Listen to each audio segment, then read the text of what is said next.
عليكم ورحمة الله تعالى وبركاته. الإخوان، بغيت نقول لكم عندي هنا كاس ديال الحليب ونص. هذا الناس اللي كيمرضوا بهذا البرد هذا، بكتيريا في هذا الجو هذا وهذا الفيروس هذا. انا نيت راه مريضه بالبرد، ولكن بغيت ندير هذه الوصفه ليا انايا وجربتها معكم دابا. جاتني على غفله، درت سكينجبير، ولكن غادي نزيد معكم واحد شويه ديال سكينجبير. عندي هنايا سكينجبير، غادي ندير 4 معالق ديال سكينجبير، وهنا 4 معالق ديال القرنفل. غادي نشدهم وغادي نغليوهم في الماء، في الحليب عفوا، في الحليب سخون تيسخن مزيان. وغادي نفقس فيه واحد البيضه. ملي غادي هاهي واحد البيضه غادي نفقسها فيه،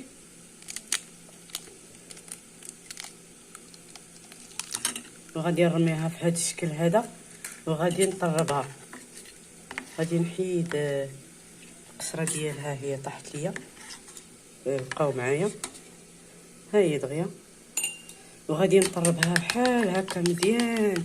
غادي نبقى نطربها حتى تتغلي ليا مع سميتو مع الحليب، وتيولي خاتر، ما يكون جاري ما يكون خاتر.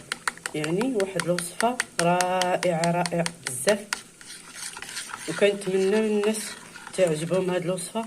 وهي راه مفيده للذات ومفيده لصحاب البرد، كتسرح العروق ديال الصدر، وكتسرح التنفس، وكتسخن الصدر، ما كتخليش يبقى بنادم تيكحب وتيدير كيخرج، وكتخرج ليه حتى ديك حاشاكم التنخيمه اللي كتكون في الصدر ديالها كتخويها. هذه كانوا زمان كيديروها للنفيسه، باقي الان كاين بعض الناس البوادي كيديروها للنفيسه باش كتحيد لها البرد وكتنقيها من الصدر ديالها. هذا يا اخوان راه وصفه رائعه.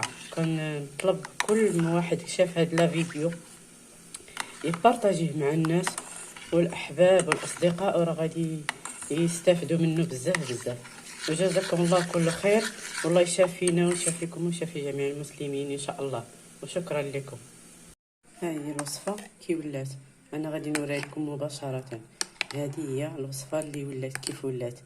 الحليب مع البيض تيتكلل وتيولي بحال هذا الشكل، ولكن ملي كيشربها الواحد تيعطي واحد المفعوليه رائعه.